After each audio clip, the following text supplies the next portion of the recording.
तो friends in chapter 14.1 probability means के उसको हिंदी में प्रायिकता बोलते हैं, इसकी हम बात करते हैं। तो इसमें पहले 5 फिल इन द ब्लैंक। पहले फिल इन द ब्लैंक्स में ऐसा है कि कोई भी घटना बनती है और जो नहीं बनती है उसका प्लस कितना होता है, 1 होता है। मींस के द इवेंट हैपन और नॉट हैपन उसका हमेशा प्लस 1 होता है। दूसरा कि भाई कोई भी घटना नहीं बनती है बराबर, तो उसकी जो प्रोबेबिलिटी होती है वो 0 होती है। मतलब कि सन है वो राइज इन द वेस्ट, सूर्य कभी भी पश्चिम में उगता नहीं है, वो उसकी प्रोबेबिलिटी कितनी होगी, 0 होगी। और उसको हम क्या बोलेंगे, इम्पॉसिबल इवेंट बोलेंगे, मतलब कि वो अनिश्चित घटना है। ठीक है। अब तीसरे में क्या होता है कि जो इवेंट होने वाला ही है, जो घटना घटने वाली है, जैसे कि सूर्य पूर्व में ही उगता है तो उसकी प्रोबेबिलिटी हमेशा 1 होती है, उसकी प्रायिकता कितनी होती है, 1 होती है। और उसको हम सर्टेन इवेंट मतलब चौकस घटना मतलब का निश्चित घटना बोलते हैं। ठीक है। अब चौथा ऐसा है कि टोटल इवेंट है उसकी जो प्रोबेबिलिटी होती है उसका प्लस करेंगे तो सबका प्लस कितना मिलता है, 1 मिलता है, 1 मिलता है। सम ऑफ द ऑल प्रोबेबिलिटी, सभी प्रायिकता का प्लस करेंगे तो 1 मिलेगा। अब देखो प्रायिकता 0 से 1 के बीच में होती है।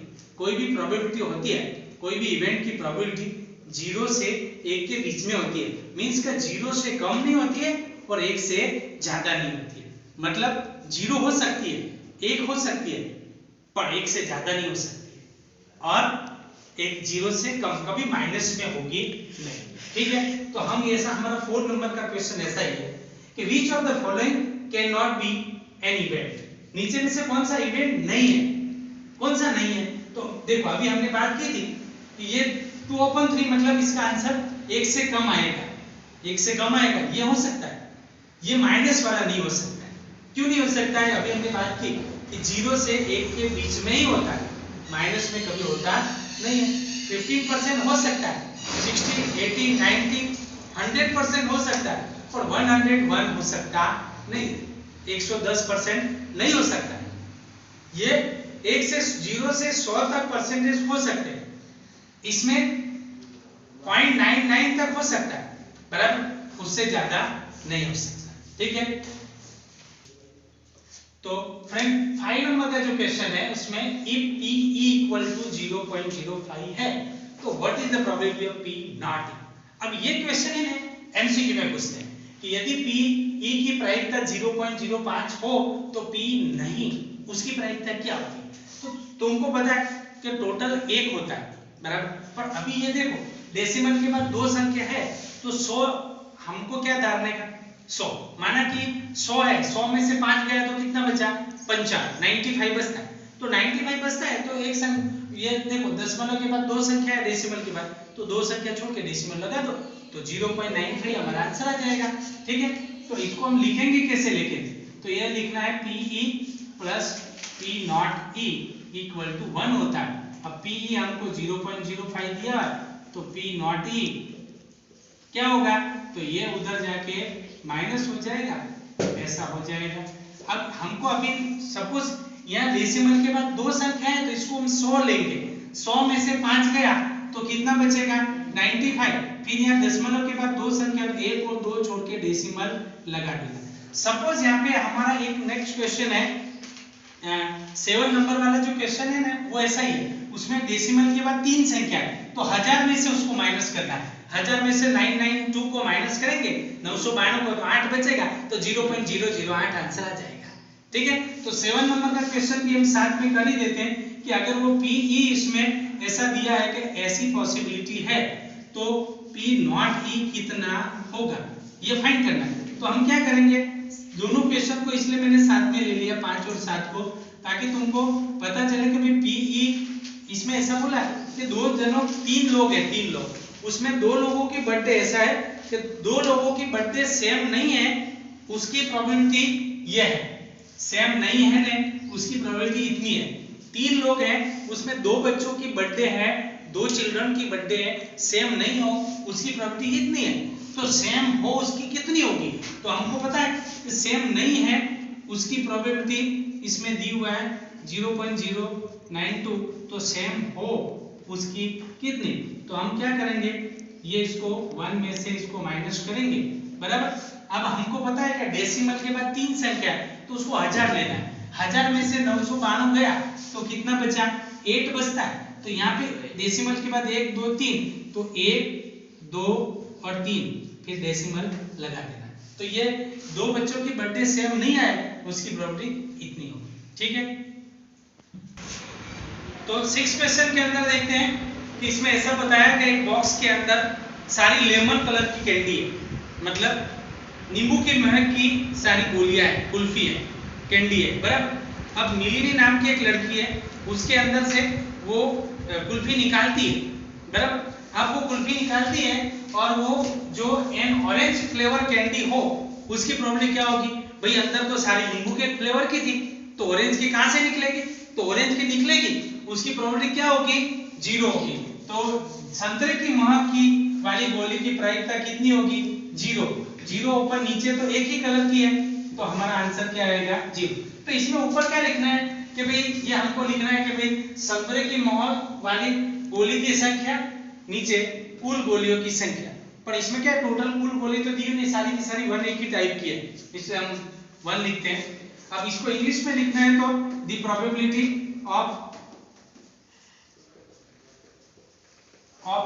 एन ऑरेंज फ्लेवर कैंडी, तो आएगा हमारा 0/1 मतलब 0। अब यहाँ पे देखो लेमन की कैंडी और उसकी प्रोबेबिलिटी क्या होगी, तो यहाँ लिख देते हैं हम सीधा कि probability of A lemon flavour candy. तो लेमन की सारी लेमन की है तो 1 आंसर आएगा। नींबू के महक की प्रायिकता तो 1/1, ठीक है। तो इसमें सारी सेम टू सेम थी, इसलिए एक आंसर आएगा। तो 8 क्वेश्चन के अंदर क्या दिया हुआ है कि एक बॉक्स के अंदर 2 टाइप की बॉल्स है। रेड कलर की बॉल्स है 3 और ब्लैक कलर की मतलब काले रंग की है 5। तो क्या करना है, सबसे पहले जितने भी बॉल है, मतलब अभी तो ये 2 दिए हैं, कभी कभी व्हाइट कलर की इतनी बॉल है, बराबर, जितने भी है सबको टोटल कर देना है।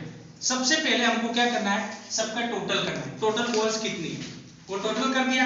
फिर हमको क्या करना है, what is the probability of, question ऐसा पूछा है कि what is the probability of A ball drawn is red, मतलब कि उस बॉक्स के अंदर से तुमने हाथ डाला और एक गेंद ऐसी निकाली, एक बॉल ऐसी निकाली जो लाल रंग की हो, उसकी प्रोबेबिलिटी कितनी होगी?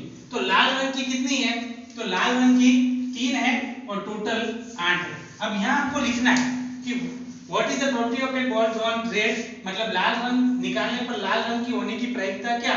तो यहाँ लिखना है कि लाल रंग की बॉल की संख्या, numbers of red colour ball, और नीचे लिखना है टोटल नंबर्स ऑफ बॉल, ये लिखना है हमको। फिर हमको डालना, तो हम क्या लिखेंगे कि लाल रंग की गेंद होने की संख्या और कुल संख्या।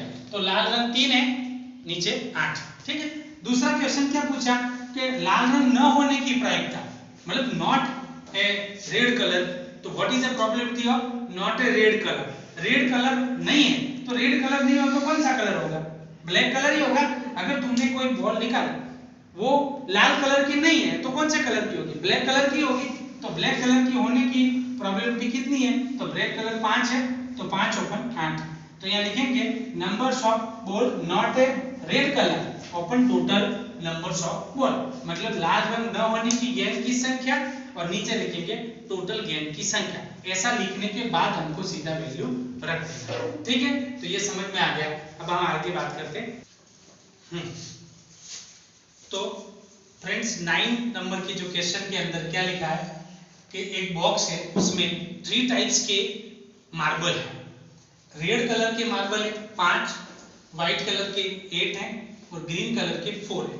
मींस के 5 लाल रंग के कंचे हैं और 8 सफेद रंग के कंचे और 4 ग्रीन मतलब हरे रंग के कंचे।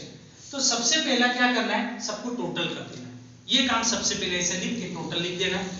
फिर तुमको जैसा क्वेश्चन पूछे ऐसा करना है। क्वेश्चन में ऐसा पूछा कि भाई what is the probability of red colour marble, लाल रंग के कंचे की प्रायिकता क्या होगी? तो लाल रंग के ये लिखना है numbers of red colour marble upon total numbers of marble, मतलब लाल रंग के कंचे की संख्या नीचे कुल कंचे की संख्या। अब लाल रंग के कंचे कितने भाई, तो 5 है, तो 5 और टोटल कितने हैं 17, तो ये हमारा आंसर हो गया। ठीक है, अब what is the probability of white marble, white colour marble की प्रायिकता क्या होगी, मतलब सफेद कंचे की प्रायिकता कितनी होगी, तो सफेद कितने हैं 8, तो हम लिखेंगे 8/17। यहाँ लिखा है सफेद कंचे की संख्या कुल कंचे की संख्या, मतलब total number of white marble और टोटल मार्बल, ऐसा लिखना। अब लास्ट क्वेश्चन पूछा है what is the probability of not green marble, इसमें ग्रीन नहीं हो, तो ग्रीन सिवाय के ये दोनों है, तो 8 और 5 कितना हुआ 13, तो यहाँ लिखेंगे 13/17। ठीक है, तो यहाँ लिखेंगे कि numbers of marble not a green upon total marble, नहीं मतलब कि हरे रंग सिवाय के कंचे की संख्या और नीचे कुल कंचे की संख्या, तो ऐसे हमको लिख देना है। तो ये ऐसा हमारा 9 क्वेश्चन कंप्लीट होगा। देखो तो 10 नंबर के जो क्वेश्चन के अंदर ऐसा बोला है कि 100 कॉइन है वो 50 पैसे के, मतलब 50 पैसे के कितने सिक्के हैं 100, 100 सिक्के हैं वो 50 पैसे के हैं, 50 कॉइन है वो 1 रुपीस के हैं, 20 कॉइन है वो 2 रुपीस के हैं और 10 कॉइन है वो 5 रुपीस के हैं। तो टोटल कॉइन कितने हुए, तो सबका टोटल करेंगे तो हमारा आंसर आएगा 180 कॉइन्स आएगा। ठीक है, अब क्या है क्वेश्चन ऐसा पूछा है कि भाई उसमें से क्या है कि इतने 180 सिक्के लेके जा रहे, एक सिक्का गिर गया, अब वो सिक्का गिरा वो कौन सा सिक्का होगा, विल बी 50 पैसे। अब उन सिक्के में से 50 पैसे का सिक्का गिर गया हो, उसकी प्रायिकता उसकी प्रोबेबिलिटी क्या होगी, तो हम लिखेंगे नंबर्स ऑफ 50 पैसे कॉइन ओपन, हम लिखेंगे टोटल कॉइन। तो 50 पैसे के कॉइन कितने हैं, तो हमको पता है कि 50 पैसे के कॉइन है वो 100, ठीक है 100 50 पैसे के कॉइन है और टोटल है हमारा 180, तो ये कट हो गया, तो 10/18 आएगा। लेकिन क्या होता है तो उसको एकदम रिड्यूस फॉर्म में, सिंपल फॉर्म में, अति संक्षिप्त रूप में लिखना, मतलब ये कौन से टेबल में आता है, तो 2 5 10 और 2 9 18, मतलब 5/9 हमारा आंसर आएगा। दूसरा क्या बोल रहा है कि 5 का सिक्का नहीं गिरा है, वो गिरा वो 5 का सिक्का नहीं हो, ये नहीं है तो इसके अलावा क्या होंगे, तो यहाँ लिखेंगे कि भाई numbers of coin not 5 rupees, numbers of coin not 5 rupees open total number, total coin, तो 5 रुपए के सिक्के के अलावा 5 रुपए के 10, उसके अलावा कितने हैं 70, 170, तो 170 ओपन 180, तो हमारा 0 0 कट हो जाएगा, तो 17/18 आंसर आएगा। मतलब 5 रुपए का सिक्का न हो उसकी प्रायिकता 170 ओपन 180, क्योंकि 5 रुपए के सिक्के के अलावा ये जो है वो 170 है, 170/180, तो 17/18 आंसर आएगा। ठीक है, तो हमारा 11 नंबर का क्वेश्चन है, इसमें क्या है कि फिश एक्वेरियम के अंदर 2 टाइप की फिश है, 2 प्रकार की मछली है, इसमें मेल है वो 5 है और फीमेल 8 है, तो टोटल कितना हुआ, टोटल में फिश कितनी है, तो टोटल है हमारी 30, टोटल फिश हुई 30। अब हमारा क्वेश्चन ऐसा पूछा है कि उसमें से उस एक्वेरियम में से एक फिश को हम निकालते हैं, तो what is the probability of fish taken is male, वो मेल है उसकी प्रोबेबिलिटी कितनी होगी, तो हम क्या लिखेंगे, एक नर मछली निकालने पर वह नर होने की, एक मछली को निकालते हैं वो नर होने की प्रायिकता कितनी होगी, तो हम लिखेंगे कि नर मछली की संख्या कितनी है भाई, तो 5 है और टोटल कितनी है 8 है, तो यही हमारा आंसर हो गया है। तो फ्रेंड्स अब हम बाकी के जो क्वेश्चन है वो नेक्स्ट पार्ट के अंदर देखेंगे।